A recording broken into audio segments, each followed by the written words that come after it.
Everyone, কেমন আছো? নিশ্চয়ই ভালো আছো। আমিও ভালো আছি। ঘুম থেকে ওঠা থেকে বাইরে দেখছি বৃষ্টি হচ্ছে। পার্কে যাইনি।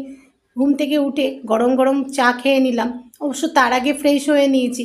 তারপরে ঘরের টুকটাক কাজ করে নিলাম। নিয়ে মাকে বললাম লুচি বানাতে। তা মা বানালো লুচি আলু ভাজা। তা লুচি আলু ভাজা ব্রেকফাস্ট করে তারপরে মাকে রান্নার জোগাড় করে দিলাম। এই লাউটা কেটে দিলাম। আর মা করছে জ্যান্ত রুই মাছের ঝোল পাতলা করে, মাঝে মাঝে দেখবে খেতে ভালো লাগে। আর ছোলার ডাল দিয়ে লাউ। মা ওইদিকে কাজ করছে, আমি একটু টাচ আপ দিচ্ছি রান্নাতে। এরপর স্নান টান করে এই গাছ থেকে ফুল ছিঁড়ে নিলাম। তারপরে লাঞ্চে ছিল ছোলার ডাল লাউ দিয়ে জ্যান্ত মাছের ঝোল, টক ডাল আর কুমড়ো ভাজা। বাবাকে আগে খেতে দিয়ে দিলাম, তারপরে আমরা খেয়ে নিলাম। তারপর দুপুরে ঘুম টুম দিয়ে বিকালে উঠে দেখি তখনও বৃষ্টি হয়ে যাচ্ছে। মাকে বললাম মা যে বিরিয়ানি খাবো। দোকানের তো খাই না, ঘরে একটু চিকেন ছিল। মা পেঁয়াজ ভেজে চিকেন কষে বিরিয়ানিটা দমে দিয়ে দিল। আজকের ব্লগটা এইটুকানি, বেশি বড় তো করা যাবে না, সময় শেষ